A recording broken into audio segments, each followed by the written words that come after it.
ಸೇರಿ ಬಂದಿರುವ ಎಲ್ಲ ದೇವರ ಮಕ್ಕಳು ಮತ್ತು ದೇವ ಜನರಿಗೆ ತಂದೆ ಕುಮಾರ ಪರಶುರಾಮ ದೈವ ದೇವರ ನಾಮದಲ್ಲಿ ನಮ್ಮ ವಂದನೆಗಳು.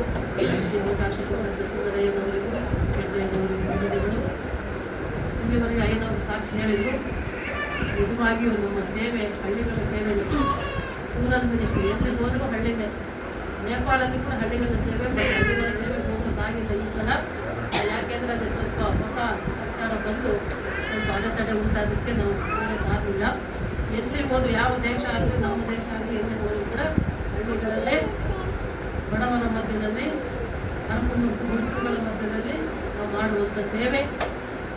ಒರಿಸ್ಸಾನಲ್ಲಿ ಆದಿವಾಸಿಗಳ ಮಧ್ಯೆ ಮಾಡಬೇಕು. ಟ್ರೈಬಲ್ಸ್ ಅಂತ ಹೇಳ್ತೀವಲ್ಲ, ಆದಿವಾಸಿಗಳು ಗುಡ್ಡಗಾಡಿನಲ್ಲಿ ವಾಸಿಸ್ತಾರೆ. ಅವರು ನಾವು ಹೋದಾಗ ಈಗ ಸುಮಾರು 20 ವರ್ಷಗಳ ಹಿಂದೆ ನಾವು ಸೇವೆಗೆ ಹೋದಾಗ ಅವರಿಗೆ ಮೈ ತುಂಬ ಬಟ್ಟೆ ಹಾಕುವ ಜ್ಞಾನವೂ ಇರಲಿಲ್ಲ. ಅರೆ ಇನ್ನ ಸ್ಥಿತಿ ಅಂದರೆ ಬರೀ ಕೆಳಗೆ ಮಾತ್ರ ಬಟ್ಟೆ ಹಾಕೊಳ್ಳೋದು. ಹೆಣ್ಮಕ್ಳು ಗಂಡು ಮಕ್ಕಳು ಯಾವ ಭೇದ ಭಾವ ಇಲ್ಲ. ಮನೆಗಳು ಚಿಕ್ಕ ಪುಟ್ಟ ಕುಡಿಸಲುಗಳು, ಬಾತ್ರೂಮ್ ಇಲ್ಲ, ಟಾಯ್ಲೆಟ್ ಇಲ್ಲ.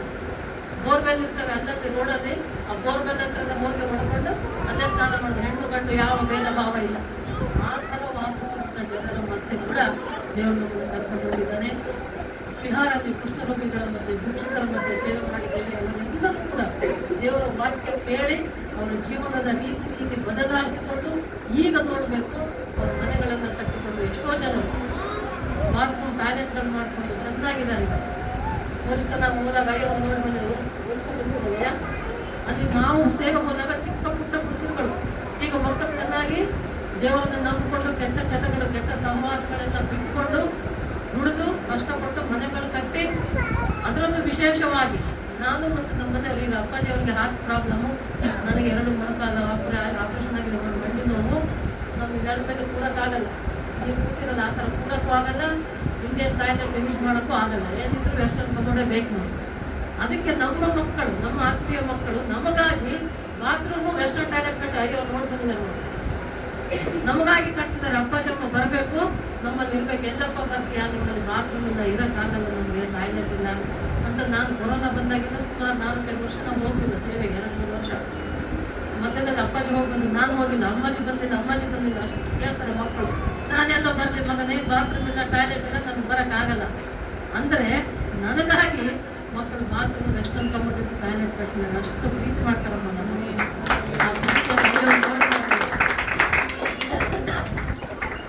ಯಾಕೆ ಪ್ರೀತಿ ಮಾಡ್ತಾರೆ? ನಾವು ಅವರನ್ನು ಅಷ್ಟೇ ಪ್ರೀತಿ ಮಾಡ್ತೇವೆ.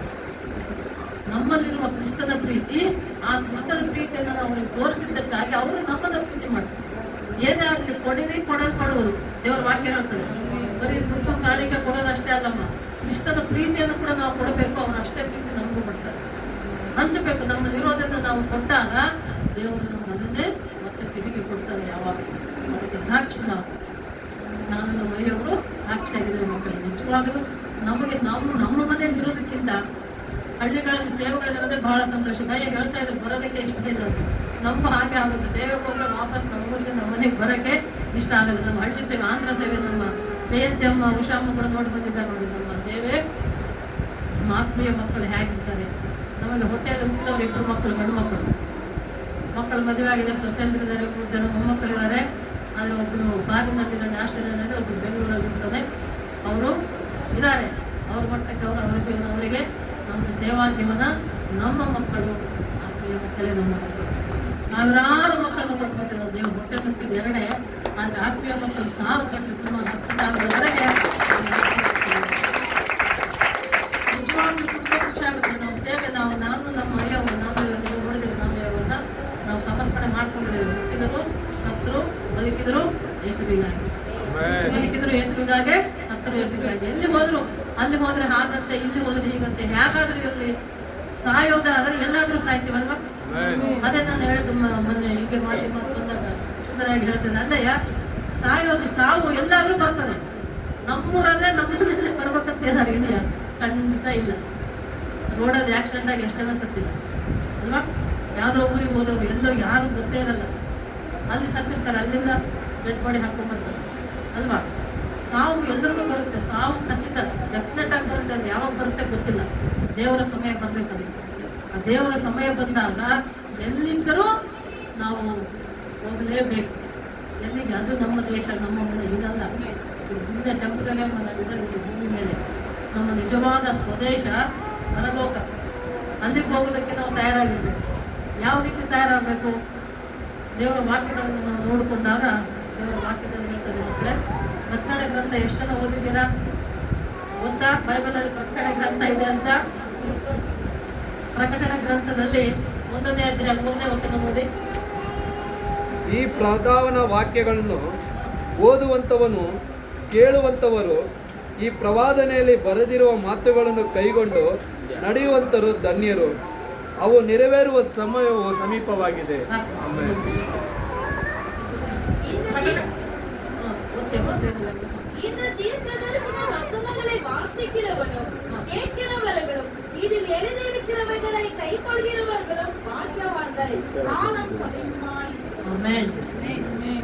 ಯಾರಂತೆ ಕನ್ನಡದಲ್ಲಿ ಹೇಳ್ತದೆ ಧನ್ಯರು ಅಂತ ಅಲ್ವಾ? ಧನ್ಯರು, ಧನ್ಯತೆ ಹೊಂದಿದವರು. ಧನ್ಯರು ಅಂದ್ರೆ ಆಶೀರ್ವಾದ ಹೊಂದಿದವರು, ದೇವರ ಕೃಪೆಯನ್ನು ಹೊಂದಿದವರು, ದೇವರ ಮಕ್ಕಳು, ದೇವರ ಸೇವಕರು, ಯೇಸುವಿನ ನಂಬಿದವರು ಪ್ರತಿಯೊಬ್ಬರು ಕೂಡ. ಆದರೆ ಯಾರು ಧನ್ಯತೆ ಹೊಂದುತ್ತಾರೆ ಅಂದಾಗ ಇಲ್ಲಿ ದೇವರ ವಾಕ್ಯ ಹೇಳ್ತಾರೆ. ಇದಕ್ಕಿಂತ ಮುಂಚೆ ಸ್ವಲ್ಪ ನಾವು ಪ್ರಕಟಣೆ ಗ್ರಂಥದ ಬಗ್ಗೆ ತಿಳ್ಕೊಳ್ಳೋಣ. ಗೊತ್ತಿದೆಯಾ ಎಲ್ರಿಗೂ? ಯೇಸು ಸ್ವಾಮಿಗೆ ಎಷ್ಟು ಜನ ಶಿಷ್ಯಂದ್ರು? 12 ಜನ. ಯೇಸು ಸ್ವಾಮಿಗೆ ಶಿಲುಬೆಗೆ ಹಾಕುವಾಗ ಎಷ್ಟು ಜನ?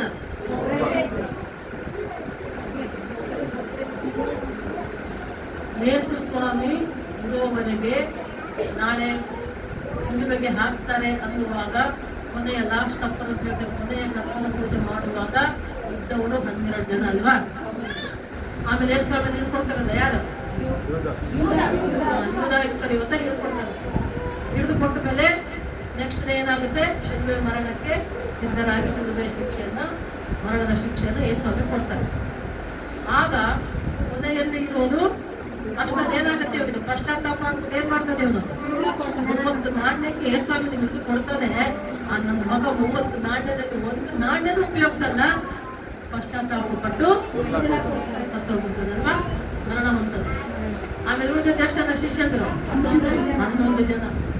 ಆ 11ರಲ್ಲಿಯೂ ಕೂಡ ಕರ್ತನು ಯೇಸು ಸ್ವಾಮಿ ಶಿಲುಬೆ ಮರಣ ಹೊಂದುವ ಸಮಯದಲ್ಲಿ ಕೊನೆಯವರೆಗೆ ಇದ್ದದ್ದು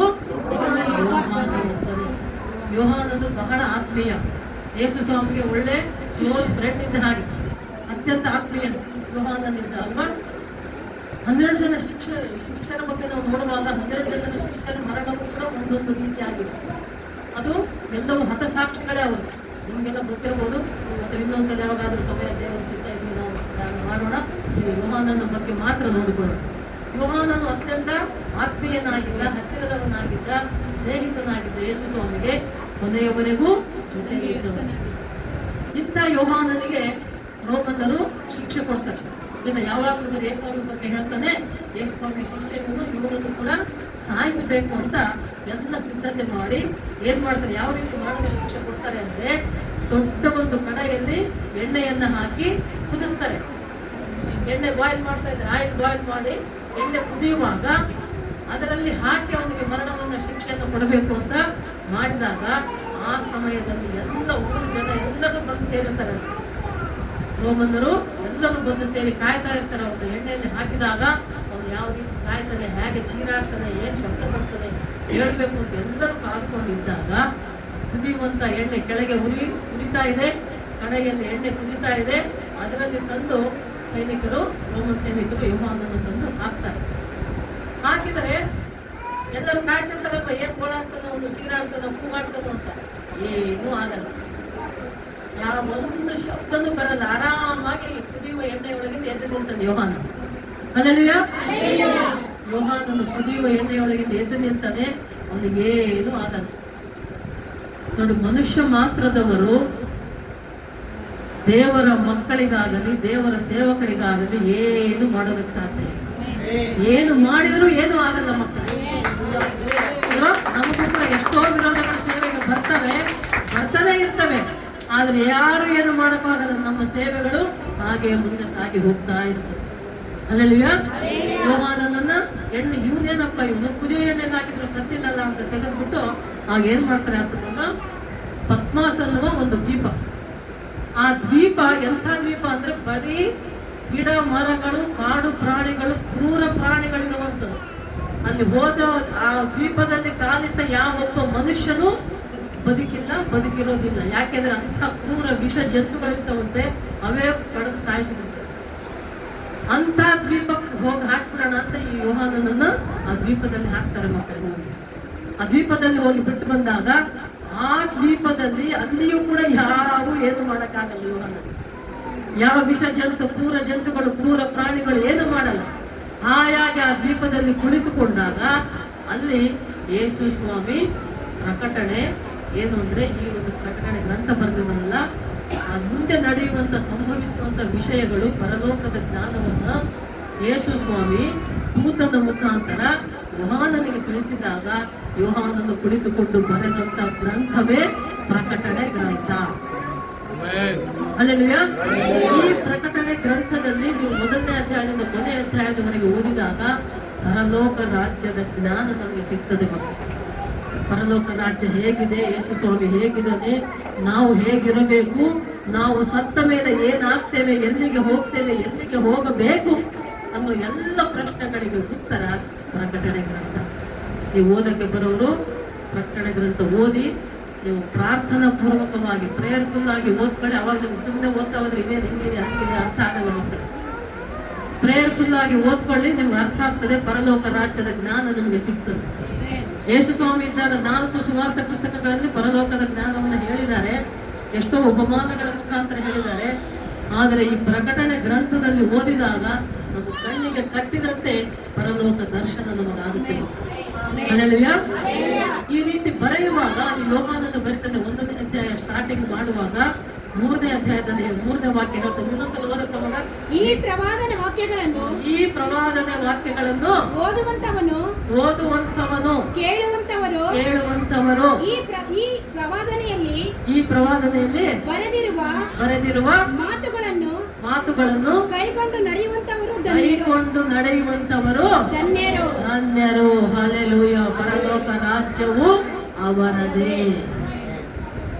ಯಾರ್ದು? ಈ ವಾಕ್ಯಗಳು ಪರಿಶುದ್ಧ ಗ್ರಂಥದಲ್ಲಿ ಬರೆದಂತ ಮಾತುಗಳನ್ನ ಓದುವವರು, ಕೇಳುವವರು, ಅದರಂತೆ ನಡೆಯುವವರು. 3 ಥರ ಜನ ಇದ್ದಾರೆ ಅಲ್ವಾ? ಕೆಲವು ಓದ್ತಾರೆ, ಓದಕ್ ಬರ್ಲಾರ್ದವರು ಓದೋದನ್ನ ಕೇಳ್ತಾರೆ. ಓದೋದು ಸಾಮಾನ್ಯವಾಗಿ ಎಲ್ಲರೂ ಮಾಡ್ತಾರೆ. ಆದರೆ ಅದರನ್ನ ನಡೆಯುವವರು, ವಾಕ್ಯವನ್ನ ಕೈಕೊಂಡು ನಡೆಯುವವರು ಧನ್ಯರು. ಅವರು ಮಾತ್ರ ಪರಲೋಕಕ್ಕೆ ಹೋಗ್ತಾರೆ ಮಕ್ಕಳು, ಎಲ್ಲರೂ ಹೋಗಲ್ಲ. ಸಂಡೆ ಬಂತು, ನೀಟಾಗಿ ರೆಡಿ ಆಗ್ತಾರೆ ಹೆಣ್ಮಕ್ಳು, ಗಂಡ್ಮಕ್ಳು ಕಲರ್ ಬಟ್ಟೆ ಹಾಕೊಂಡು, ಕೆಲವರು ವೈಟ್ ಬಟ್ಟೆ ಹಾಕೊಂಡು ಅಲ್ವಾ, ಇಸ್ತ್ರಿ ಬಟ್ಟೆ ಹಾಕೊಂಡು ಶುದ್ಧವಾಗಿ ಸ್ನಾನ ಮಾಡಿ ನೀಟಾಗಿ ರೆಡಿಯಾಗಿ ಸ್ಟೈಲಾಗಿ ಬೈಬಲ್ ಹಿಡ್ಕೊಂಡು ಚರ್ಚಿಗೆ ಬರ್ತಾರೆ, ಕೂಡ್ತಾರೆ. ಕೇಳೋದನ್ನ ಕೆಲವ್ರು ಕೇಳ್ಬೋದು, ಕೆಲವ್ರು ಕೇಳದೇ ಇರ್ಬೋದು. ಕೆಲವು ಕಡೆ ನೋಡ್ತೇವೆ ನಾವು, ದೊಡ್ಡ ಸಭೆಗಳಲ್ಲಿ ಮೊಬೈಲ್ ಹಿಡ್ಕೊಂಡು ಕೂತ್ಕೊಂಡ್ಬಿಟ್ಟಿರ್ತಾರೆ. ಬೈಬಲ್ ಓದ್ರೆ ಅಂದ್ರೂ ಕೂಡ ಬೈಬಲ್ ಮೊಬೈಲೇ ತೆಗಿತಾರೆ. ನನಗೆ ಬಹಳ ಸಿಟ್ಟು ಬರ್ತದೆ ಮಕ್ಕಳು, ಬೈಬಲ್ ಅನ್ನ ಮೊಬೈಲಲ್ಲಿ ಓದೋದು. ಯಾಕೆಂದ್ರೆ ಏನಿಲ್ಲ, ಸತ್ಯವೇದ ಪರಿಶುದ್ಧ ಗ್ರಂಥ. ಸತ್ಯವೇದ ಸತ್ಯವನ್ನು ತಿಳಿಸುವುದು ಪರಿಶುದ್ಧವಾಗಿರೋ ಪರಿಶುದ್ಧ ಗ್ರಂಥ. ಇದರಲ್ಲಿರೋದು ದೇವರ ಮಾತು, ದೇವರ ವಾಕ್ಯಗಳು ಮಾತ್ರ. ಮೊಬೈಲಲ್ಲಿ ಏನೇನಿದೆ? ಸಾವಿರ ಇದೆ, ಏನು ಬೇಕು ಏನು ಬೇಡ ಎಲ್ಲ ಇದೆ. ಅದರಲ್ಲಿ ವಾಕ್ಯನ ಓದಿದ ಪರಿಶುದ್ಧ ಗ್ರಂಥನ ಅಲ್ವಾ? ಬೈಬಲ್ ಇಟ್ಕೊಂಡು ಬರೋದಕ್ಕೂ ಕೆಲವರಿಗೆ ಮೈಗಳ್ತಾನೆ. ಮೊಬೈಲ್ ಪಾಕೆಟ್ ಅಲ್ಲಿ, ಪರ್ಸಲ್ಲಿ, ಬ್ಯಾಗ್ ಅಲ್ಲಿ ಹಾಯಾಗಿ ಇಟ್ಕೊಂಡ್ಬಂದು ಮೊಬೈಲ್ ತೆಗೆದು ನೋಡ್ತಾರೆ. ಬೈಬಲ್ ಇಟ್ಕೊಂಡು ಬರೋಕ್ಕೆ ಕೆಲವ್ರಿಗೆ ನಾಚಿಕೆ, ಕೆಲವ್ರಿಗೆ ಇಷ್ಟ ಆಗಲ್ಲ. ಅದೆಲ್ಲ ತಪ್ಪು ಮಕ್ಕಳೇ. ಸತ್ಯವೇದ ಅಂದ್ರೆ ಸತ್ಯವೇದನೆ, ಪರಿಶುದ್ಧ ಗ್ರಂಥ ಅಂದ್ರೆ ಪರಿಶುದ್ಧ ಗ್ರಂಥವೇ. ಇದು ಪ್ರತಿಯೊಬ್ಬ ದೇವರ ಮಗಳ ಸೇವಕರ ಕೈಯಲ್ಲಿ ಇರಲೇಬೇಕು. ಹಲ್ಲೆಲೂಯಾ. ಈ ಸತ್ಯವೇದದಲ್ಲಿ ಹೇಳಿದಂತ ಮಾತೇನು, ಇದರಲ್ಲಿ ಇದ್ದಂತಂದ್ರೆ ನಾವು ಕೈಕೊಂಡು ನಡಿಬೇಕಂತೆ. ಏನು ಮಾತುಗಳು? ಹಳೆ ಒಡಂಬಡಿಕೆಯ ದಶಾಂಶಗಳು, ಹೊಸ ಒಡಂಬಡಿಕೆಯಲ್ಲಿ ಯೇಸು ಸ್ವಾಮಿ ಹೇಳಿದ 2 ಮುಖ್ಯವಾದ ಮಾತುಗಳು. ಏನ್ ಹೇಳಿದಾರೆ ಸ್ವಾಮಿ? ದೇವರು ಆತ್ಮಸ್ವರೂಪ. ಯೋಹಾನ 4:24 ಎಲ್ಲ ಗೊತ್ತಿರುವಂತೆ ಓದೋದು ಬೇಡಮ್ಮ, ಸಮಯ ಆಗುತ್ತೆ. ಯೋಹಾನ 4:24 ಸ್ವಾಮಿ ಹೇಳಿದಂತ ಮಾತು, ದೇವರ ಆತ್ಮಸ್ವರೂಪದ ಆದ್ದರಿಂದ ಆತನನ್ನ ಸತ್ಯದಿಂದಲೂ ಪೂರ್ಣ ಹೃದಯದಿಂದಲೂ ಆತನನ್ನ ಆರಾಧಿಸಬೇಕು. ಅಂದ ಮೇಲೆ ಯೇಸು ಸ್ವಾಮಿಯನ್ನು ನಂಬಿ ದೀಕ್ಷಾ ಸ್ನಾನ ಹೊಂದಿದ ಮೇಲೆ ಮತ್ತೆ ನೀವು ಪೂಜೆ ಪುನಸ್ಕಾರ ಅಮಾವಾಸ್ಯೆ ಹುಣ್ಣಿಮೆ ಪಂಚಾಂಗ ಮಂತ್ರ ವಿಗ್ರಹಾರಾಧನೆ ಏನು ಮಾಡಕೂಡದು. ದಶಾಕ್ಷರಲ್ಲಿ ಮೊದಲೇ ಆಗ್ತದೆ ಇದು ಅಲ್ವಾ?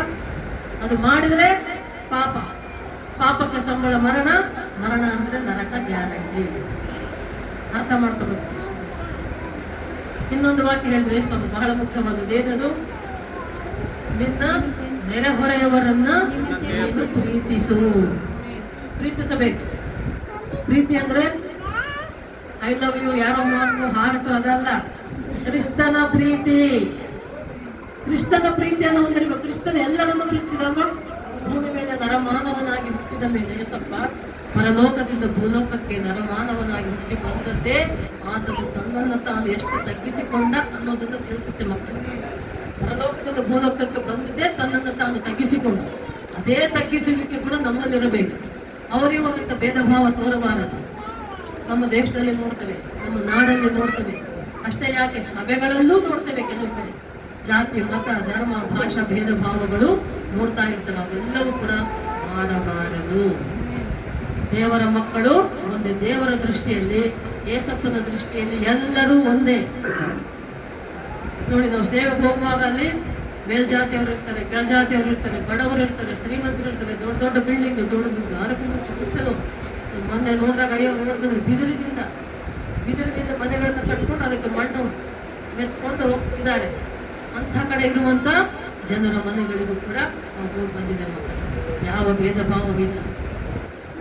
ದೇವರು ಆಶೀರ್ವಾದ ಬೇಕಾದಷ್ಟು ನಾವು ಹೊಂದ್ಕೊಂಡಿದ್ದೇವೆ. ಪರಲೋಕ ಗ್ಯಾರಂಟಿ ನನಗೆ, ನಮ್ಮ ಮನೆಯವರಿಗೆ, ನಮ್ಮ ಕುಟುಂಬ. ಯಾಕೆಂದ್ರೆ ದೇವರ ಮಾತಿನ ಪ್ರಕಾರ ನಾವು ಜೀವಿಸ್ತಾ ಇದ್ದೇವೆ. ದೇವರ ವಾಕ್ಯಗಳನ್ನೇ ಕೈಕೊಂಡು ನಡೀತಾ ಇದ್ದೇವೆ. ಈಗಾಗಲೇ ಐವರು ಹೇಳಿದ್ರಲ್ಲ, 27 ಕೊನೆಯ ಅಧ್ಯಾಯ ಕೊನೆಯ ವಾಕ್ಯ, ಲೋಕದ ಕಟ್ಟಕಡೆಗೆ ಹೋಗಿರಿ, ನಂಬಿ ದೀಕ್ಷಾ ಸ್ನಾನ ಹೊಂದುವವರನ್ನ ಶಿಷ್ಯರನ್ನಾಗಿ ಮಾಡಿರಿ. ಯೇಸುವನ್ನು ನಂಬುವ ಹಾಗೆ ಮಾಡಬೇಕು, ಅವರು ದೀಕ್ಷಾ ಸ್ನಾನ ಹೊಂದಿಕೊಳ್ಳೋ ಹಾಗೆ ಮಾಡಬೇಕು. ಅಷ್ಟೇ ಅಲ್ಲ, ಅವರು ಯೇಸಪ್ಪನ ಶಿಷ್ಯರಾಗಿರುವಂತೆ ಅನುದಿನ ಅನುಕ್ಷಣ ದೇವರ ವಾಕ್ಯದ ಭಯಭಕ್ತಿಯಲ್ಲಿ ನಡೆಯುವಂತೆ ಅವರನ್ನು ನಾವು ನಡೆಸಬೇಕು. ಆಗಲೇ ಅವರು ಮಾತ್ರ ಧನ್ಯರು. ಅಲ್ಲೆಲ್ಲೂಯಾ. ದೇವರ ವಾಕ್ಯವನ್ನ ಹೇಳೋದು ಕೇಳೋದು ಮುಖ್ಯ ಅಷ್ಟೇ ಅಲ್ಲ, ವಾಕ್ಯದಂತೆ ನಡೆದುಕೊಳ್ಳಬೇಕು. ಚರ್ಚಿಗೆ ಬೈಬಲ್ ಇಟ್ಕೊಂಡು ಬರೋದಷ್ಟೇ ಅಲ್ಲ, ಆ ಬೈಬಲ್ ಅನ್ನು ಓದಬೇಕು, ತಿಳ್ಕೋಬೇಕು, ಅರ್ಥ ಮಾಡ್ಕೊಳ್ಬೇಕು, ವಾಕ್ಯಗಳನ್ನ ತಿಳಿದುಕೊಂಡು ವಾಕ್ಯದ ಪ್ರಕಾರ ನಡ್ಕೋಬೇಕು. ಈ ಸಂಡೆ ಬೈಬಲ್ ಹಿಡ್ಕೊಂಡು ಬಂದು ಮನೆಗೆ ಹೋಗಿ ಮತ್ತೆ ಇಟ್ಟರು ಮತ್ತೆ ತಿರ್ಗ ಸಂಡೆನೆ ಅದನ್ನ ಜಾಡ್ಸ್ಕೊಂಡು ಹಿಡ್ಕೊಂಡು ಬರ್ತಾರೆ ಚರ್ಚಿಗಲ್ವಾ. ಪ್ರತಿದಿನವೂ ನೀವು ದೇವರ ವಾಕ್ಯ ಧ್ಯಾನ ಮಾಡಬೇಕು. ಈಗ ಹೇಳ್ತಾ ಇದ್ದೇವೆ ಪ್ರಕಟಣೆ 1:3, ವಾಕ್ಯವನ್ನ ಓದುವವರು ಅಲ್ವಾ, ವಾಕ್ಯವನ್ನ ಓದುವವರು, ಕೇಳುವವರು, ಅದಕ್ಕಿಂತ ಹೆಚ್ಚಾಗಿ ಅದನ್ನ ಕೈಕೊಂಡು ನಡೆಯುವವರು, ಅವರಿಗೆ ಪರಲೋಕ. ಎಲ್ಲರಿಗಿಲ್ಲ ಪರಲೋಕ.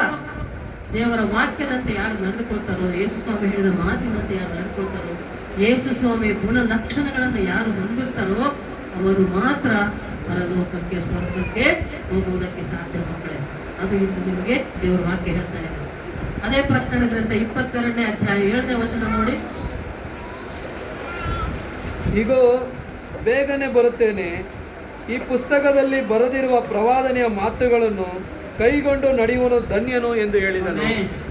ದೇವರ ವಾಕ್ಯವನ್ನ ಕೇಳಿ ವಾಕ್ಯದ ಪ್ರಕಾರ ಅಷ್ಟೇ ಅಲ್ಲ, ಏನು ಪ್ರವಾದನೆ ಹೇಳ್ತೀಯಲ್ಲ, ಯೇಸು ಸ್ವಾಮಿ ಬರ್ತೇನೆ ಅಂದ್ರೆ ಖಂಡಿತ ಬರ್ತದೆ. ಈಗಾಗಲೇ 1ನೇ ಬರೋಣ ಆಗಿದೆ, 2ನೇ ಬರೋಣ ಬರುವುದಕ್ಕಿದೆ, ಅದರ ನಂತರ 3ನೇ ಬರೋಣವೂ ಇದೆ. ಇದನ್ನ ಯಾರು ತಿಳ್ಕೊಂಡು ನಂಬಿರ್ತಾರಲ್ಲ ಅವರು ಧನ್ಯರು. ಪರಲೋಕ ರಾಜ್ಯ ಇದೆ ಅಂತ ತಿಳ್ಕೊಂಡು ನಂಬಿದವರು ಧನ್ಯರು. ಅಲ್ವಾ? ನಂಬಿಕೆ ವಿಶ್ವಾಸ ಬೇಕು ನಮಗೆ. ನಂಬಿಕೆ ಏನು? ಕಾಣದೇ ಇರುವುದನ್ನ ಇದೆ ಅಂತ ನಾವು ನಂಬುವುದೇ ನಂಬಿಕೆ. ಈಗ ಪರಲೋಕ ನೋಡಿಲ್ಲ, ಯಾರು ಹೋಗಿಲ್ಲ ಪರಲೋಕಕ್ಕೆ ಅಲ್ವಾ? ಪರಲೋಕಕ್ಕೆ ಹೋಗಿಲ್ಲ, ನೋಡಿಲ್ಲ. ಆದರೂ ಕೂಡ ಮೇಲಣ ಲೋಕದಲ್ಲಿ ಪರಲೋಕ ಇದೆ ಅಂತ ನಾವು ಯಾರು ನಂಬುತ್ತೇವೋ, ಆ ಪರಲೋಕಕ್ಕೆ ಹೋಗಬೇಕೆನ್ನುವ ನಿರೀಕ್ಷೆಯನ್ನು ಇಟ್ಟುಕೊಂಡಿರ್ತೇವೋ ಅವರು ಧನ್ಯರು. ಅಲ್ಲೆಲ್ಲೂಯಾ. ಮೇಲಣ ಲೋಕ ಈಗ ನಮ್ಮ ಕಣ್ಣಿಗೆ ಕಾಣೋದು ಒಂದು ಆಕಾಶ ಅಲ್ವಾ, ಅದರ ಮೇಲೆ ಮಧ್ಯಾಕಾಶ ಇದೆ 2ನೇದು. ಅದಾದ ಮೇಲೆ 3ನೇ ಆಕಾಶದಲ್ಲಿ ಮೇಲಣ ಲೋಕದಲ್ಲಿ ಪರಲೋಕ ರಾಜ್ಯ ಇದೆ, ಅಲ್ಲಿ ಸಿಂಹಾಸನದ ಮೇಲೆ ನಮ್ಮ ತಂದೆಯಾದ ದೇವರು ಕುಳಿತಿದ್ದಾನೆ, ಆಸೀನನಾಗಿದ್ದಾನೆ. ಅಲ್ಲಿಗೆ ನಾವು ಹೋಗ್ಬೇಕು. ಪರಲೋಕ ರಾಜ್ಯಕ್ಕೆ, ತಂದೆಯಾದ ದೇವರ ಬಳಿಗೆ ನಾವು ಹೋಗಬೇಕಂದರೆ ದೇವರ ವಾಕ್ಯದ ಪ್ರತಿಯೊಂದು ಮಾತಿನಂತೆ ನಾವು ನಡೆದುಕೊಳ್ಳಬೇಕು. ದೇವರ ವಾಕ್ಯದಲ್ಲಿ ಹೇಳುವ ಪ್ರವಾದನೆಗಳನ್ನು ಕೂಡ ನಾವು ನಂಬಬೇಕು. ಅಲ್ಲೆಲ್ಲೂಯಾ. ಅದೇ ನಮ್ಗೆ 22:7 ಹೇಳ್ತಾರೆ. 22:14 ನೋಡಪ್ಪ, ಅದೇ ಅಧ್ಯಾಯದಲ್ಲಿ ಪ್ರಾರಂಭವು ಸಮಾಪ್ತಿಯಾಗಿದ್ದೇನೆ. ಏನಪ್ಪ ಇನ್ನೊಂದ್ಸಲ? ತಮ್ಮ ನಿಲುವಂಗಿಗಳನ್ನು ತೊಳುಕೊಂಡವರು ಧನ್ಯರು, ಅವರಿಗೆ ಜೀವವೃಕ್ಷದ ಹಕ್ಕು ಇರುವುದು. ಆಮೆನ್. ನಿಲುವಂಗಿಗಳು ನಮ್ಮ ವಸ್ತ್ರ. ಈಗ ವಸ್ತ್ರ ಅನ್ನೋದು ನಾವೀಗ ನಮ್ಮ ಕಣ್ಣಿಗೆ ಕಾಣದೆ ನಮ್ಮ ಮಾನ ಮುಚ್ಚಿಕೊಳ್ಳೋದಕ್ಕೆ ಧರಿಸಿರುವಂತಹ ವಸ್ತ್ರಗಳು, ಬಟ್ಟೆಗಳು, ಇದು ಬೇರೆ. ಯಾವಾಗ ನಾವು ಯೇಸು ಸ್ವಾಮಿನ ನಂಬಿ ದೀಕ್ಷಾ ಸ್ನಾನ ಹೊಂದಿಕೊಳ್ತೇವಲ್ಲ, ಆಗ ನಮಗೆ ರಕ್ಷಣೆಯ ವಸ್ತ್ರ ಸಿಗ್ತದೆ ಮಕ್ಕಳೇ. ರಕ್ಷಣೆಯ ವಸ್ತ್ರವನ್ನು ನಾವು ಧರಿಸಿಕೊಳ್ಳಬೇಕು. ಯಾವಾಗ ದೀಕ್ಷಾ ಸ್ನಾನ ಹೊಂದಿಕೊಳ್ತೇವೆಯೋ ಆಗ ಯೇಸು ಸ್ವಾಮಿಯಲ್ಲಿ ನಾವು ಪಾಪದಿಂದ ವಿಮೋಚನೆ, ಬಿಡುಗಡೆ ಹೊಂದಿ ಪರಲೋಕ ರಾಜ್ಯಕ್ಕೆ ಹೋಗುವ ನಿರೀಕ್ಷೆ ಹೊಂದಿಕೊಂಡು ರಕ್ಷಣೆಯನ್ನು ಹೊಂದಿಕೊಳ್ತೇವೆ. ಆತ್ಮದ ರಕ್ಷಣೆ. ದೇಹ ಏನೋ ಸತ್ತ ಮೇಲೆ ಎಲ್ಲರಿಗೂ ಗೊತ್ತು, ಮಣ್ಣು ಮಾಡ್ತಾರೆ, ಹೋಗಿ ಎಲ್ಲರೂ ಮಣ್ಣಿಗೆ ಹಾಕ್ತಾರೆ. ಆದ್ರೆ ಆತ್ಮ ಇದೆ ಅಲ್ಲ. ಈಗ ಆತ್ಮ ಪರಲೋಕಕ್ಕೆ, ಪರಲೋಕ ರಾಜ್ಯದಲ್ಲಿರುವ ತಂದೆಯಾದ ದೇವರ ಸಿಂಹಾಸನದ ಬಳಿಗೆ ಹೋಗಬೇಕು ಅಂದರೆ ಆತ್ಮದ ರಕ್ಷಣೆ ಮಾಡಿಕೊಳ್ಳಬೇಕು. ಪ್ರತಿಯೊಬ್ಬರು ಯೇಸು ಸ್ವಾಮಿನ ನಂಬಿದವರು, ನಂಬಿ ದೀಕ್ಷಾ ಸ್ನಾನ ಹೊಂದಿದವರು ತಮ್ಮ ಆತ್ಮದ ರಕ್ಷಣೆ ಮಾಡಿಕೊಂಡಿದ್ದರೆ, ಈ ಆತ್ಮವು ಪರಲೋಕಕ್ಕೆ ಹೋಗಬೇಕೆಂದುಕೊಂಡಿದ್ದರೆ ನಾವು ದೇವರ ವಾಕ್ಯದ ಪ್ರಕಾರ ನಡೆದುಕೊಳ್ಳಬೇಕು. ರಕ್ಷಣೆಯ ವಸ್ತ್ರವನ್ನ ನೀನು ಕಾಪಾಡಿಕೋ ಅಂತ ಹೇಳ್ತಾ ಇದೆ ವಾಕ್ಯ. ಕೆಲವರು ಏನ್ ಮಾಡ್ತಾರೆ, ಸ್ವಾಮಿ ನಂಬುತ್ತಾರೆ, ದೀಕ್ಷಾ ಸ್ನಾನ ಹೊಂದ್ತಾರೆ, ಮತ್ತೆ ಯಥಾ ರೀತಿ ಹಳೆಯ ಜೀವನವನ್ನ ನಡೆಸ್ಕೊಟ್ಟು, ಅದು ಪಾಪ. ಪಾಪ ಪಾಪ ಬಿಟ್ಟು ಬಂದಿದೆಯಾ, ಮತ್ತೆ ಪಾಪ ಮಾಡಿದರೆ ಅದು ಯೇಸು ಸ್ವಾಮಿಗೆ ಎಷ್ಟು ಮನಸ್ಸಿಗೆ ನೋವು ಹಾಕಿದ್ದಾರೆ. ಈಗ ಒಂದು ಸಲ ನೀವು ಪಾಪ ಮಾಡಿದಿರ, ಯೇಸು ಸ್ವಾಮಿ ಬಂದ ಭೂಲೋಕಕ್ಕೆ ನನ್ನ ನಿನ್ನ ಪಾಪದ ನಿಮಿತ್ತವಾಗಿ ಆತನು ಶಿಲುಬೆಯ ಮರಣವನ್ನ ಹೊಂದಿದನು. ತನ್ನ ಪ್ರಾಣವನ್ನೇ ಕೊಟ್ಟಿದ್ದಾನೆ. ತನ್ನ ಅತ್ಯಮೂಲ್ಯವಾದ ಪರಿಶುದ್ಧ ರಕ್ತವನ್ನು ನಿನಗಾಗಿ ಸುರಿಸಿದ್ದಾನೆ. ಪಾಪದ ವಿಮೋಚನೆ ಮಾಡಿ ಹೋಗಿದ್ದಾನೆ ಅಲ್ವಾ? ಅಂದ ಮೇಲೆ ನೀವು ದೀಕ್ಷಾ ಸ್ನಾನ ಹೊಂದಿಕೊಳ್ಳೋದು ಅಂದ್ರೆ ಅರ್ಥ ಯೇಸುವಿನ ಪರಿಶುದ್ಧ ರಕ್ತದಲ್ಲಿ ತೊಳೆಯಲ್ಪಡುವುದು. ಒಂದು ಸಲ ನೀವು ಯೇಸುವಿನ ಪರಿಶುದ್ಧ ರಕ್ತದಿಂದ ತೊಳೆಯಲ್ಪಟ್ಟ ಮೇಲೆ, ನಂಬಿ ದೀಕ್ಷಾ ಸ್ನಾನ ಹೊಂದಿದ ಮೇಲೆ, ಪರಿಶುದ್ಧ ಗ್ರಂಥದಲ್ಲಿ ದೇವರ ವಾಕ್ಯ ಏನಿದೆಯೋ ಅದರಂತೆ ನಾವು ನಡೆದುಕೊಳ್ಳಬೇಕು. ದೀಕ್ಷಾ ಸ್ನಾನ ಹೊಂದಿಕೊಳ್ಳುವುದು ಅಂದ್ರೆ ಪಾಪದ ಪಾಲಿಗೆ ಸತ್ತು ನಾವು ನೀತಿಯ ಪಾಲಿಗೆ ಎದ್ದು ಜೀವಿಸಬೇಕು, ನೀತಿವಂತರಾಗಬೇಕು ಅಲ್ವಾ?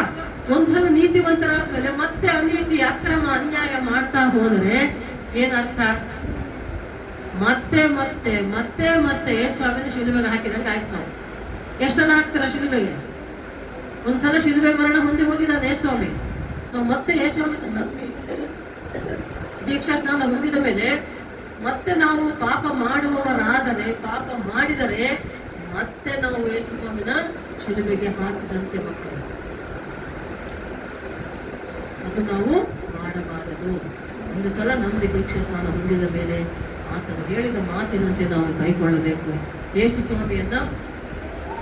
ಸ್ವಾಮಿಯ ವಾಕ್ಯಗಳನ್ನು ನಾವು ಅನುಸರಿಸಿ ನಡೆಯಬೇಕೇ ಹೊರತು ಲೋಕದ ರೀತಿಗೆ, ಲೋಕದ ಆಚಾರ ವಿಚಾರಗಳಿಗೆ, ಲೋಕದ ಜನರ ಮಾತಿಗೆ ನಾವು ನಡೆಯಬಾರದು.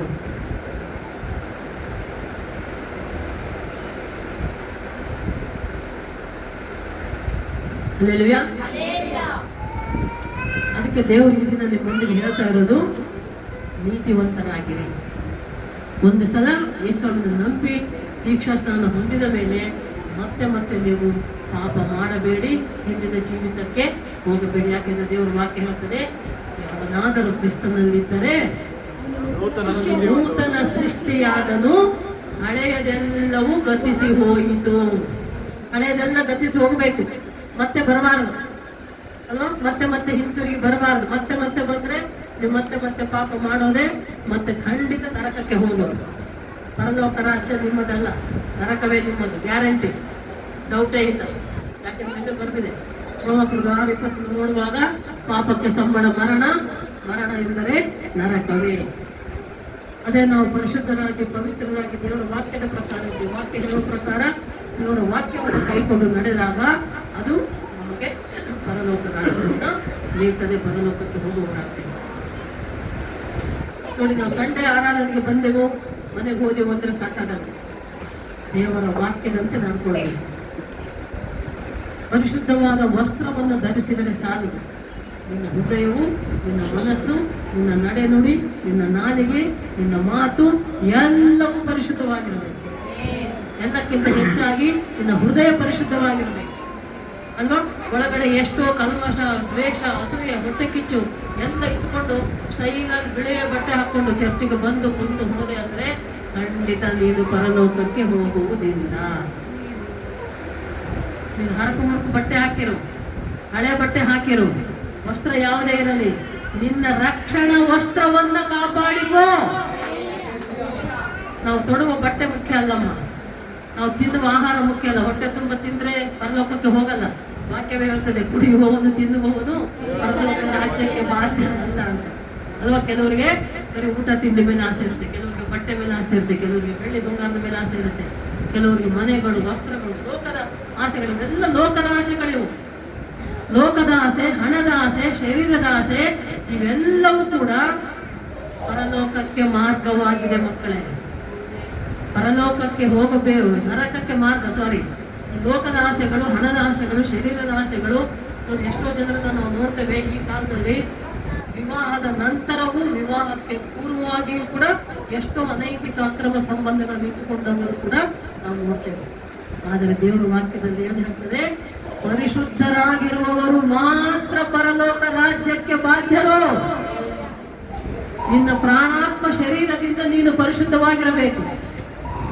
ಪ್ರಾಣ, ಆತ್ಮ, ಶರೀರ ಇವು ಮೂರು ಕೂಡ ಪರಿಶುದ್ಧವಾಗಿರಬೇಕು. ಆಗಲೇ ನಿನಗೆ ಪರಲೋಕ ರಾಜ್ಯ ಬಂತು. ಅದನ್ನು ನಾವು ತಿಳ್ಕೊಳ್ಬೇಕು.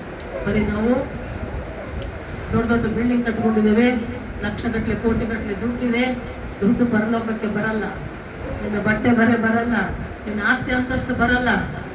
ನೋಡಿ, ನಮಗೆ ಇನ್ನೂ ಪೂರ್ತಿ ಆಳವಾದ ದೇವರ ವಾಕ್ಯದ ಜ್ಞಾನ ಇರಲಿಲ್ಲ ಮಕ್ಕಳೇ. ನಮಗೆ ಬಳ್ಳಾರಿಯಲ್ಲಿ 3 ಅಂತಸ್ತಿನ ಮನೆ ಕಟ್ಕೊಂಡಿದ್ದೇವೆ, ಬೆಂಗಳೂರಲ್ಲಿ 6 ಅಂತಸ್ತಿನ ಮನೆ ಕಟ್ಕೊಂಡಿದ್ದೇವೆ. ಈ 6 ಅಂತಸ್ತಿನ ಮನೆ, 3 ಅಂತಸ್ತಿನ ಮನೆ ಎಲ್ಲಿಗೂ ಬರಲ್ಲ. ನಮಗೆ ಪರಲೋಕಕ್ಕೆ ಬರೋದೇ ಇಲ್ಲ ಅಲ್ವಾ? 3 ಅಡಿ 6 ಅಡಿ ಜಾಗ ದೇಹಕ್ಕೆ, ಆತ್ಮಕ್ಕೆ ಪರಲೋಕ ರಾಜ್ಯ ಅಷ್ಟೇ ನಮ್ಗಿರೋದು ಅಲ್ವಾ? ಅದನ್ನ ನಾವು ತಿಳ್ಕೊಂಡು ಬದುಕಬೇಕು ಮಕ್ಕಳೇ. ನಾವು ಮನುಷ್ಯರಾದವರು, ಇದು ನಮ್ಮ ಟೆಂಪರರಿ ಪ್ಲೇಸ್. ಇದು ಭೂಲೋಕ, ಪರಲೋಕ ನಮ್ಮದು. ಭೂಲೋಕದಲ್ಲಿ ಏನಿರಲಿ ಬಿಡ್ಲಿ, ಆತ್ಮ ಸಂತೃಪ್ತಿಯಿಂದ ನಾವು ಬದುಕಬೇಕು. ಅದಿಲ್ಲ ಇದಿಲ್ಲ ಅಂತ ಪರಗು ಬೇಡ ನಮಗೆ. ದೇವರು ಏನು ಕೊಟ್ಟಿದ್ದಾನೋ, ನೀವೆಷ್ಟು ದುಡಿತಾ ಇದ್ದಾನೋ ಅದರಲ್ಲೇ ಸಂತೃಪ್ತಿಯಿಂದ ಬಾಳಿರಿ. ಅತಿ ಆಸೆ, ದುರಾಸೆ ಬೇಡ. ಎಷ್ಟೋ ಜನರು ಅತಿ ಆಸೆಯಿಂದ, ದುರಾಸೆಯಿಂದ ಪಾಪದ ಕೆಲಸಗಳು ಮಾಡ್ತಾ ಇದ್ದಾರೆ, ದೇವರ ವಾಕ್ಯಕ್ಕೆ ವಿರೋಧವಾಗಿ ಜೀವಿಸ್ತಾ ಇದ್ದಾರೆ. ಖಂಡಿತ ಅವರು ನರಕಕ್ಕೆ ಹೋಗುತ್ತಾರೆ. ಅತಿ ಆಸೆ, ದುರಾಸೆ ಇದ್ದವರು ನರಕಕ್ಕೆ ಹೋಗ್ತಾರೆ. ನಮ್ಗೆ ಯಾವ ಆಸೆನೂ ಬೇಡ. ದೇಹಕ್ಕೆ ಎಷ್ಟು ಕೊಟ್ಟಿದ್ದಾರೆ ಅಷ್ಟು ಸಾಕು ನಮಗೆ ಅಲ್ವಾ? 100 ಎಷ್ಟೇ ದುಡಿದ್ರೆ 100 ತಾನೇ ತಿನ್ನೋದು. ನೀನು 6 10 ತಿಂತೀವ? ಬೆಳಿಗ್ಗೆ ಮಧ್ಯಾಹ್ನ ರಾತ್ರಿ ಅಷ್ಟೇ ತಾನೇ ತಿನ್ನೋದು. ಹೊಟ್ಟೆ ಎಷ್ಟು ಇಷ್ಟು ಅಷ್ಟೇ ತಿಂತೇವೆ. ಎಷ್ಟು ದುಡಿದ್ರೆ ಏನಿದು? ಕೋಟಿಗಳು ತಿನ್ನಕ್ಕಾಗತ್ತಾ? ಏನಿಲ್ಲ, ನಮ್ಗೆ ಎಷ್ಟು ಬೇಕೋ ಅಷ್ಟೇ. ಈಗ ನಾವು ನೋಡಿ, ನಾನು ಹೋಗಿದ್ದೇವೆ, ನಮ್ಮಿಬ್ಬರಿಗೆ ಎಷ್ಟು ಬೇಕೋ ಅಷ್ಟು ನಾವು ಇಟ್ಕೊಳ್ತೇವೆ, ತಿಂತೇವೆ. ನಮಗಿದ್ದೆಲ್ಲ ದೇವರಿಗಾಗಿ, ದೇವರ ಸೇವೆಗಾಗಿಯೇ ನಾವು ಕೊಡ್ತಾ ಇದ್ದೇವೆ, ಖರ್ಚು ಮಾಡ್ತಾ ಇದ್ದೇವೆ. ಆತ್ಮಗಳು ಸಂಪಾದನೆ ನಮ್ಮ ಸಂಪಾದನೆ. ಈಗ 1000 ಆತ್ಮಗಳು ಸಂಪಾದಿಸಿದ್ದೇವೆ ಅಂದ್ರೆ, ಒಂದು ಆತ್ಮ 1 ಕೋಟಿ ಅಂದ್ಕೊಂಡ್ರು ಕೂಡ ನಾವು 1000 ಕೋಟಿಯ ಆಸ್ತಿ. ಒಂದು ಆತ್ಮ ರಕ್ಷಣೆ ಹೊಂದುತ್ತದೆ ಅಂದ್ರೆ, ಅದು ದೇಶದ ಯಾವ ಊರೇ ಆಗಿರಲಿ, ಎಷ್ಟೇ ಖರ್ಚಾಗಲಿ ಮಕ್ಕಳೇ ಹೋಗ್ತೇವೆ, ದೀಕ್ಷಾ ಸ್ನಾನ ಕೊಟ್ಟು ಬರ್ತೇವೆ. ಈಗ ಮೊನ್ನೆ ಬಿಹಾರ್ಗೆ ಹೋಗ್ಬೇಕು, ಐವರು ಬಂದ್ರು ನಮ್ಮ ಜೊತೆ. ಅವರು 1000 ಗಟ್ಟಲೆ ಖರ್ಚು ಮಾಡಿದ್ರು, ನಾವು 1000 ಗಟ್ಟಲೆ ಖರ್ಚು ಮಾಡಿದ್ದೇವೆ. ಆದ್ರೆ ಈ ದುಡ್ಡು ಎಲ್ಲಿದ್ದೀನೋ ಈ ಲೋಕದಿಂದ ಲೆಕ್ಕಕ್ಕಿಲ್ಲ. ಆತ್ಮದ ರಕ್ಷಣೆ ಪರಲೋಕದಲ್ಲಿ ಗಂಟು, ಭೂಲೋಕದಲ್ಲಿ ಗಂಟು ಮಾಡಿ ಇಟ್ಟುಕೋಬೇಡ. ಭೂಲೋಕದಲ್ಲಿ ಗಂಟು ಮಾಡಿ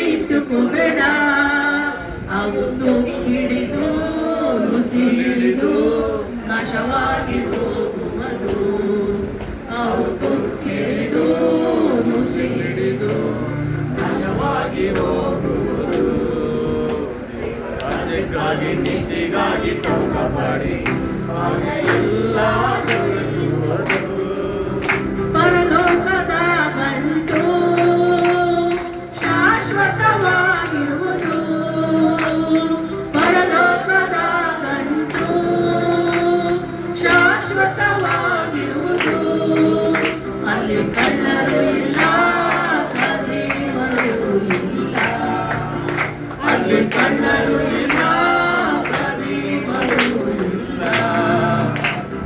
ರಾಜ್ಯಕ್ಕಾಗಿ ಬುದ್ಧಿಗಾಗಿ ಪಡಿ ಎಲ್ಲ ರಾಜ್ಯಕ್ಕಾಗಿ ನೀತಿಗಾಗಿ ಪಡಿ ಎಲ್ಲ. ಹಲ್ಲೆಲೂಯಾ. ಯೇಸು ಸ್ವಾಮಿಯನ್ನು ನಂಬಿದ ಪ್ರತಿಯೊಬ್ಬರು ನಿಮ್ಮ ಜೀವನದಲ್ಲಿ ಮೊದಲ ಸ್ಥಾನವನ್ನ ಯೇಸು ಸ್ವಾಮಿಗೆ ಕೊಡಬೇಕು. ಹಲ್ಲೆಲೂಯಾ.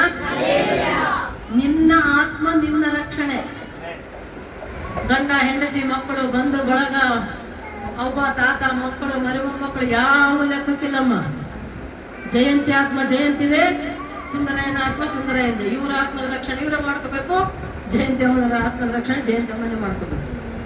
ನನ್ನ ಆತ್ಮದ ರಕ್ಷಣೆ ನಾನೇ ಮಾಡ್ಕೋಬೇಕು, ನಮ್ಮ ಅಯ್ಯನ ಆತ್ಮದ ರಕ್ಷಣೆ ಅವರೇ ಮಾಡ್ಕೋಬೇಕು. ಅದಕ್ಕೆ ವಾಕ್ಯ ಹೇಳ್ತಾ ಇದೆ 22:14 ಪ್ರಕರಣ ಗ್ರಂಥ, ನಿನ್ನ ರಕ್ಷಣಾ ವಸ್ತ್ರವನ್ನ ಕಾಪಾಡಿಕೋ. ರಕ್ಷಣೆ ನಂಬಿ ದೀಕ್ಷಾ ಸ್ನಾನ ಹೊಂದಿದ ಮೇಲೆ ನಿನ್ನ ಆತ್ಮದ ರಕ್ಷಣೆ ಆಗ್ತದೆ. ಆ ರಕ್ಷಣೆ ಎಲ್ಲಿವರೆಗಿರಬೇಕಂದ್ರೆ ನೀನು ಸಾಯುವವರೆಗೂ ನಂಬಿಗಸ್ತನಾಗಿರಬೇಕು. ಪ್ರಕರಣ ಗ್ರಂಥ 2:10 ವಾಕ್ಯ ಹೋದ್ರೆ,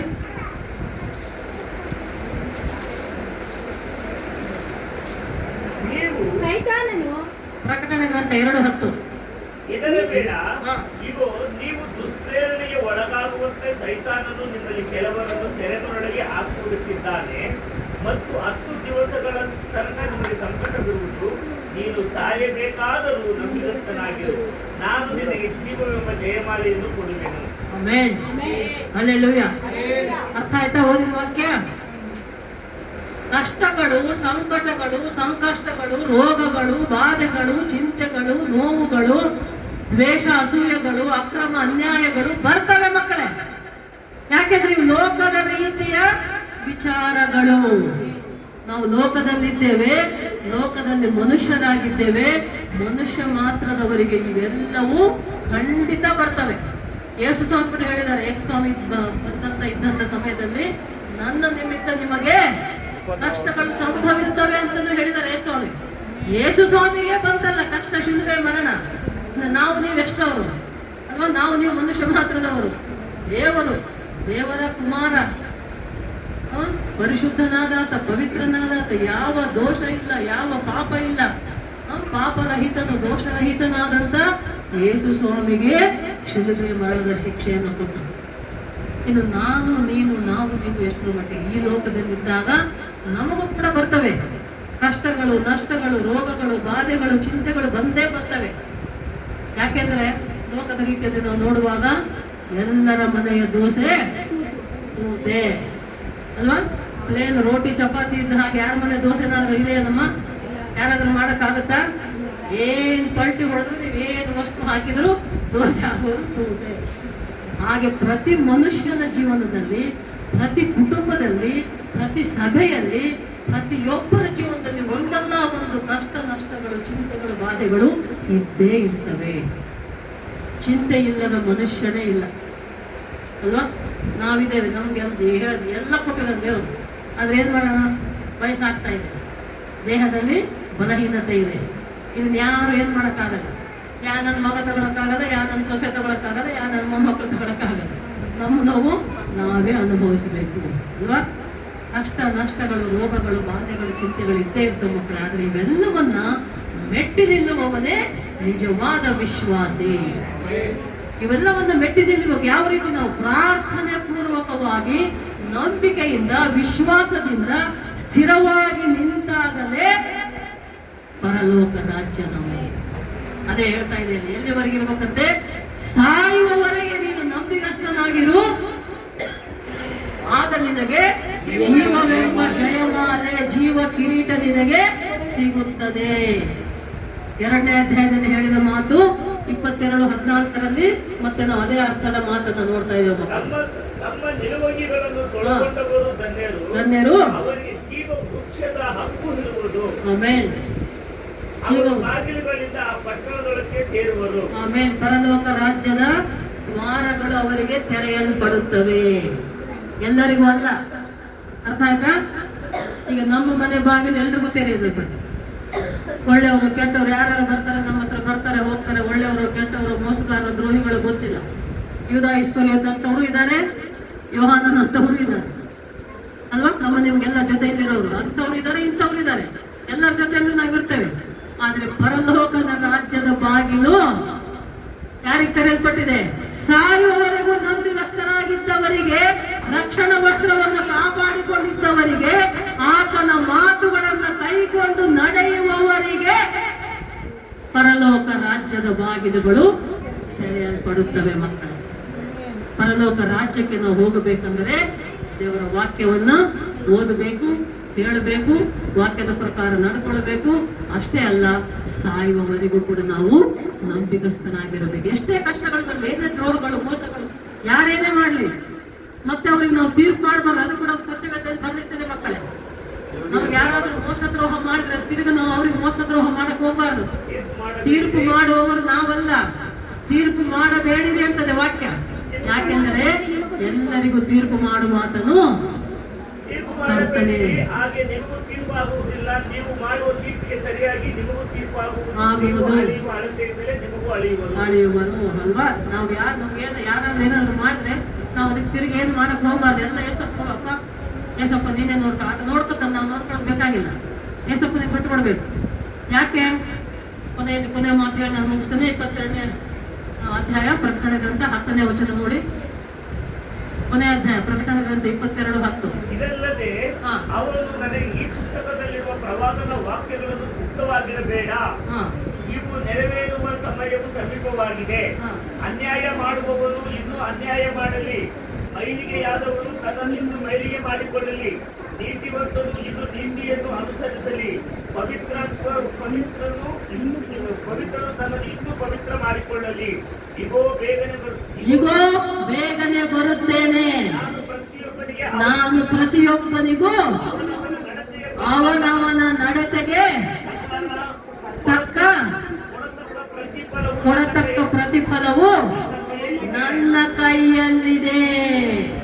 ಹಲ್ಲೆಲೂಯಾ. ತೀರ್ಪು ಯಾರಪ್ಪ ಮಾಡೋದು? ಏಸಪ್ಪ ಮಾಡೋದು, ನಾನಲ್ಲ, ನೀನಲ್ಲ. ನಮ್ಗೆ ಯಾರು ಏನೇ ಮಾಡಿದ್ರು ನಾವು ಹಲ್ಲೆಲೂಯಾ ಅಪ್ಪ ಏಸಪ್ಪ ನೀನೇ ಕಾಪಾಡ್ಕೊಳಪ್ಪ ಅಂತ ಪ್ರಾರ್ಥನೆ ಮಾಡ್ಕೊಂಡು ಇರ್ಬೇಕು ಮಕ್ಕಳೇ.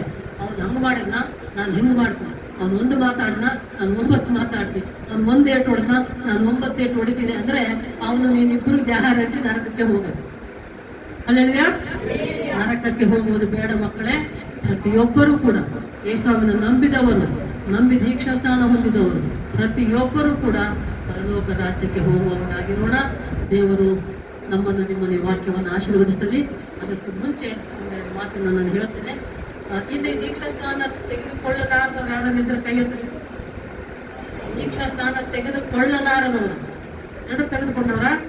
ಬಹಳ ಸಂತೋಷ. ಎಲ್ಲರೂ ಪರಲೋಕ ರಾಜ್ಯಕ್ಕೆ ವಾರಸುದಾರರು.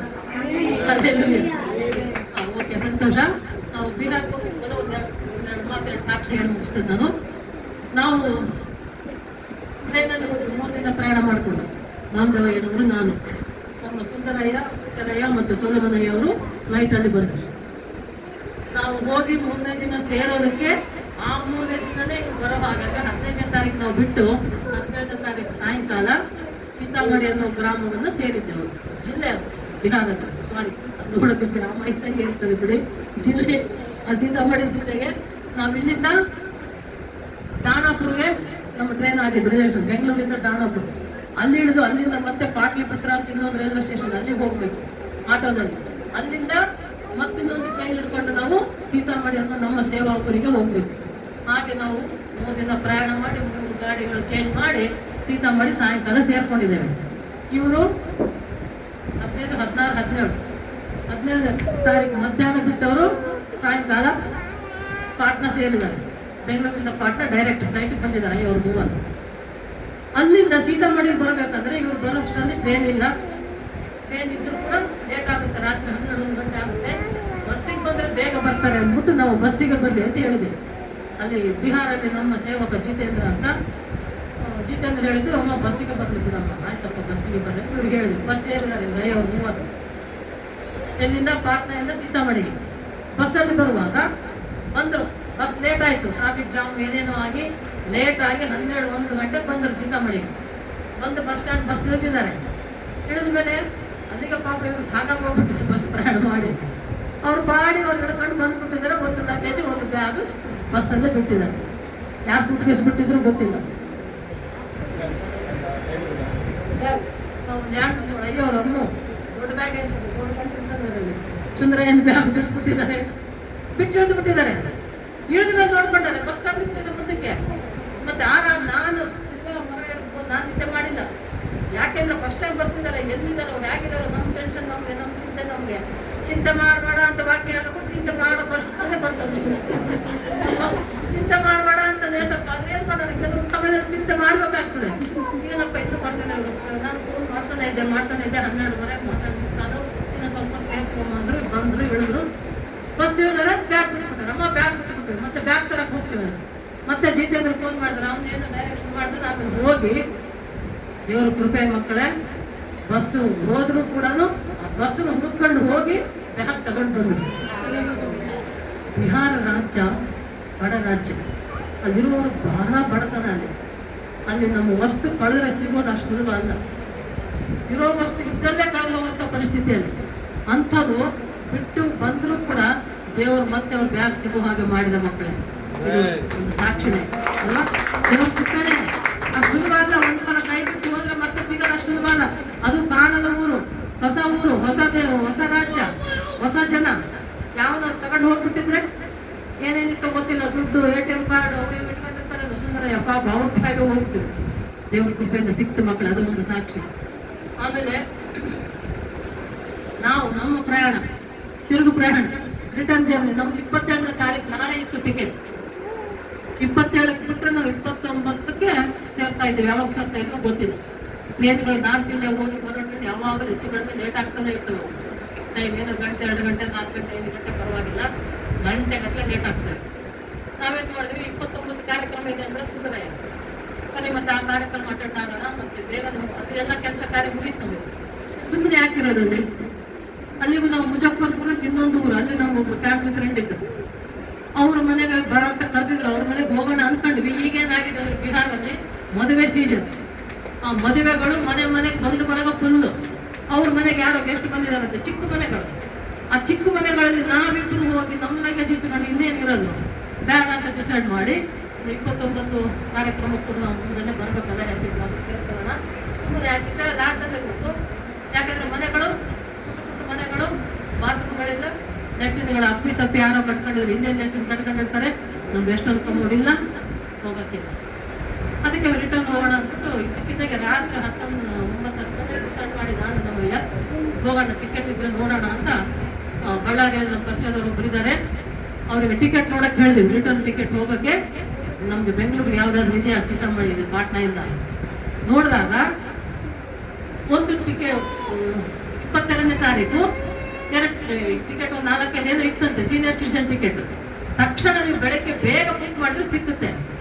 ಅಂದ್ರೆ ನಮ್ಮಯ್ಯ, ನಮ್ಮ ನಾಮದೇವಯ್ಯ 5 ಗಂಟೆಗೆ ಎದ್ದು ರೆಡಿಯಾಗಿ 6 ಗಂಟೆಗೆಲ್ಲ ರೈಲ್ವೆ ಸ್ಟೇಷನ್ಗೆ ಹೋಗಿ ಕಾಯ್ಕೊಂಡು ಕೂತ್ಕೊಂಡ್ಬಿಟ್ಟಿದ್ದಾರೆ. ಆಮೇಲೆ ಅಲ್ಲಿ ಲೈಟ್ ಕಿಬ್ಬಲ್ಲಿ ನಿಂತಾಗ ಅಲ್ಲಿ ಯಾರೋ ಒಬ್ರು ಹೇಳಿದ್ರಂತೆ, ನೀವು ಯಾಕೆ ಕಿಬ್ಬಲ್ಲಿ ನಿಂತೀರ, ಸೀನಿಯರ್ ಸಿಟಿಜನ್ ಟಿಕೆಟ್ ಅಲ್ವಾ, ನಿಮ್ಗೆ ಆನ್ಲೈನ್ ಬುಕ್ ಮಾಡ್ಬೋದು. ಆನ್ಲೈನ್ ಬುಕ್ ಮಾಡೋದಕ್ಕೆ ಸ್ಟೇಷನ್ಗೆ ಹೋಗಿದ್ದು. ಮತ್ತೆ ಅಲ್ಲ ಯಾರು ಹೇಳಿದ್ರೆ ಆನ್ಲೈನ್ ಬುಕ್ ಮಾಡ್ಬೋದು ಅಂದಾಗ ಬಳ್ಳಾರಿಯಲ್ಲಿರುವಂಥ ನಮ್ಮ ಸಂಸ್ಥೆದ ಮಗನಿಗೆ ಹೇಳಿದಾಗ ಅವಾಗ ಆನ್ಲೈನಲ್ಲಿ ಟಿಕೆಟ್ ಬುಕ್ ಆಯ್ತಮ್ಮ. 2 ಟಿಕೆಟ್ ಸಿಕ್ತು, ಸಂತೋಷ ಆಯ್ತು. ಇನ್ನೇನು 2 ದಿನ ಬಿಟ್ಟು 3ನೇ ದಿನಕ್ಕೆ ಆರಾಮಾಗಿ ಬೆಂಗಳೂರು ಸೇರ್ಬಿಡ್ತೀವಲ್ಲ ನಮ್ಮನೆ. ನಾವು ಅಲ್ಲಿ ಲಾಡ್ಜಿಗೂ ದುಡ್ಡು, ಊಟ ತಿಂಡಿ ಎಲ್ಲದಕ್ಕೂ ದುಡ್ಡು ನಾವೇ ಮಾಡ್ಕೊಬೇಕಲ್ಲ. ಹೊರಟ್ವಿ.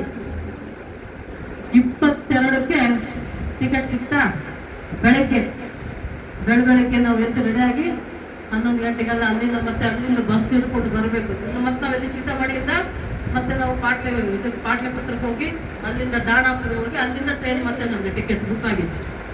ಮತ್ತೆ ತಿರ್ಗಾಗೆ 3 ಗಾಡಿಗಳು ಏನ್ ಹೇಳಿಬೇಕು. ಅದಕ್ಕೆ ನೋಡಿದ್ವಿ, ಬಿಸಿಲು ಸಿಕ್ಕಾಪಟ್ಟೆ ಬಿಸಿಲು, ಇನ್ನು ಬಸ್ ಪ್ರಯಾಣ ಹಗಲೊತ್ತು. ಇನ್ನೊಂದೇನಂದ್ರೆ ಅಲ್ಲಿ ಜನ ಪ್ರತಿಯೊಬ್ಬರು ಹೆಚ್ಚು ಕಡಿಮೆ ಗುಟಕ ಹಾಕ್ತಾರಮ್ಮ. ಅಷ್ಟಾಗೆ ನಮ್ಗೆ ತಲೆ ಕೆಟ್ಟು ವಾಂತಿ ಬರಂಗ ಆಗ್ಬಿಡ್ತಾರೆ.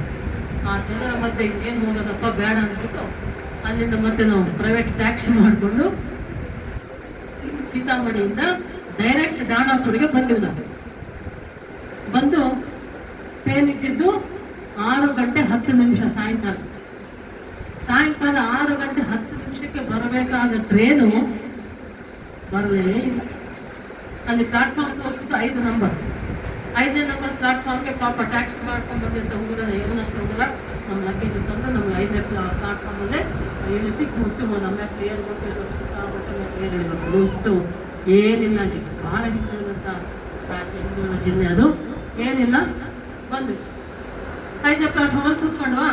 ಟೈಮ್ ಆಗ್ತಾ ಇದೆ, 6 ನಾವು ಬಂದಿದ್ದು 4 ಗಂಟೆಗೆ 3-4 ಗಂಟೆಗೆ ಬಂದು ಸೇರ್ಬಿಟ್ಟಿವಲ್ಲಿ. 4 ಆಯಿತು, 5 ಆಯಿತು, ಇನ್ನೂ ಬಂದಿಲ್ಲ. ಟ್ರೈನ್ ಸುದ್ದಿನೇ ಇಲ್ಲ, ಅನೌನ್ಸ್ ಮಾಡ್ತಾ ಇಲ್ಲ. ಆಮೇಲೆ ನೋಡಿದ್ರೆ ಪ್ಲಾಟ್ಫಾರ್ಮ್ 3 ಅಂತ ಹೇಳಿದ್ರು. ಮತ್ತೆ 5ನೇ ಪ್ಲಾಟ್ಫಾರ್ಮಿಂದ 3ನೇ ಪ್ಲಾಟ್ಫಾರ್ಮ್ ಮತ್ತೆ ಏರ್ ಇಳಿದು. ಅಲ್ಲಿ ಯಾರೋ ಬಿಹಾರ್ ಮಕ್ಕಳಿದ್ರು, ಒಂದಷ್ಟು ಮಕ್ಕಳು ಸಹಾಯ ಮಾಡಿದ್ರು, ಲಗೇಜ್ಗಳು ಎತ್ತಿ ಏರ್ ಇಳಿದು 3ನೇ ಪ್ಲಾಟ್ಫಾರ್ಮ್ ಹೋಗಿ ಕೂತ್ಕೊಂಡ್ರು.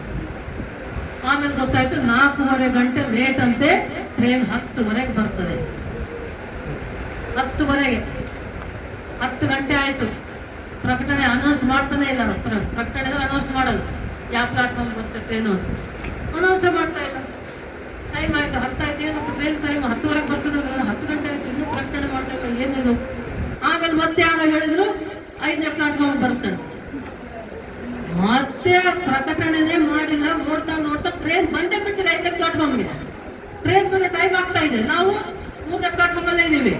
ಮತ್ತೆ ತಕ್ಷಣ 3ನೇ ಮೆಟ್ಲು ಏರಿ ಹಿಡಿದು ನನಗೆ ಕಾಲು ನೋವು, ನಮ್ಮ ಇದೇ ನೋಡ್ಬಿಟ್ಟು ಅವನ ಕರಾಬಿಟ್ಟು ನನಗೆ ಮತ್ತೇನೋ ನಾವು ಟ್ರೈನ್ ಮಾಡೋಣ. ಸಡನ್ ಆಗಿ ಏನಾದ ಒಂದೊಂದೇ ಮೆಟ್ಲು ಏರಿ ಇಳಿದು ನಿಧಾನಕ್ಕೆ ಬಂದಾಗ ಮತ್ತೆ 5ರಿಂದ 3, 3ರಿಂದ 5 ಬಂದುವಮ್ಮ. ನಾವು ದೇವರಿಗೆ ಕೋಟಿ ಸ್ತೋತ್ರ. ನಾವು ಟ್ರೈನ್ ಏರಿ ಕುಳಿತ ಮೇಲೇನೆ ಟ್ರೈನ್ ಬಿಟ್ಟಿದ್ದು. ಅಲ್ಲೆಲ್ಲೂಯಾ. ಶುರುವಾಯ್ತಾ ಪ್ರಯಾಣ? ಆಯ್ತು. ಯಾವಾಗ ಬರ್ಬೇಕಿತ್ತು ನಮ್ಮ ಟ್ರೈನು? 22, 23, 24ಕ್ಕೆ ಸಾಯಂಕಾಲ ಬರಬೇಕಿತ್ತು ಟ್ರೈನ್. ಪ್ರಯಾಣ ಮಾಡ್ತಾ ಟ್ರೈನ್ ಲೇಟ್ ಆಗ್ತಾ ಇದೆ. 7 ಗಂಟೆ, 8 ಗಂಟೆ, 10 ಗಂಟೆ, 12 ಗಂಟೆ, 14 ಗಂಟೆ, 17 ಗಂಟೆ ನಾವು ಬಂದಿದ್ದು. ನಿನ್ನೆ ಬೆಳಿಗ್ಗೆ 11 ಗಂಟೆಗೆ ಬಂದು 4 ದಿನ ನಮ್ಮ ಜೀವನದಲ್ಲೇ ಲಾಂಗ್ ಜರ್ನಿ ಆಗಿರೋದಿಲ್ಲ. ಲಾಂಗೆಸ್ಟ್ ಜರ್ನಿ ಅಂತ 4 ದಿನ ಟ್ರೈನಲ್ಲಿ ಪ್ರಯಾಣ. ಅದು AC ಮಾಡಿಕೊಂಡ್ರು ಸಾಕಾಗುತ್ತೆ, AC ಅಲ್ಲೇ ಸಾಕಾಗುತ್ತೆ. 4 ದಿನ ಪ್ರಯಾಣ ಮಾಡಿ ನಿನ್ನೆ ಸುರಕ್ಷಿತವಾಗಿ ಬಂದು ಸೇರಿದೇವಪ್ಪ. ನಿಮ್ಮೆಲ್ಲರ ಪ್ರಾರ್ಥನೆ, ದೇವರ ಕೃಪೆ, ನಾವು ಆರಾಮಾಗಿ ಬಂದಿದ್ದೇವೆ. ಮತ್ತು ಈ ದಿನ ನಿಜವಾಗ್ಲೂ ಬೆಳಗ್ಗೆ ಹಾಸಿಗೆ ಬಿಟ್ಟು ಹೇಳ್ತೀವಲ್ಲ ಪರಿಸ್ಥಿತಿನೇ ಇಲ್ಲ. ಆದರೂ ಕೂಡ ಆರಾಧನೆ ಅಲ್ವಾ, ತಪ್ಪಿಸುವಾಗಿಲ್ಲ. ಅದು ಯಾಕಂದ್ರೆ ಇಲ್ಲಿ ಬರಬೇಕಂತ ಮತ್ತೆ ಅವ್ರು ಹೇಳಿದಾಗ ಸರಿ ಅಂತ ಇದೇ ಸಭೆಗೆ ಬರೋಕೆ ದೇವರು ಕರ್ಕೊಂಡು ಬಂದಿದ್ದಾನೆ. ದೇವರಿಗೆ ಕೋಟಿ ಸ್ತೋತ್ರ. ಮಕ್ಕಳೇ, ನಿಮ್ಮೆಲ್ಲರ ಪ್ರಾರ್ಥನೆ, ದೇವರ ಕೃಪೆಯಿಂದ ಇಷ್ಟು ಮಟ್ಟಿಗೆ ನಾವಿದ್ದೇವೆ. ನಮ್ಮ ಆರೋಗ್ಯ, ನಮ್ಮ ಪ್ರಯಾಣ ಮತ್ತು ನಮ್ಮ ಸೇವೆಗಳಿಗಾಗಿ ನೀವೆಲ್ಲರೂ ಕೂಡ ಪ್ರಾರ್ಥನೆ ಮಾಡ್ತಾ ಇರಿ. ನಿಮ್ಮ ಪ್ರಾರ್ಥನೆಯೇ ನಮಗೆ ಬಲ. ಹಲ್ಲೆಲೂಯಾ. ಆಮೆನ್. ಈ ಅವಕಾಶ ಕೊಟ್ಟಂತ ತಂದೆ, ಕುಮಾರ, ಪರಿಶುದ್ಧಾತ್ಮ ತ್ರಯೇಕ ದೇವರಿಗೂ ಸುಂದರಯ್ಯನವರಿಗೂ ವಂದನೆ.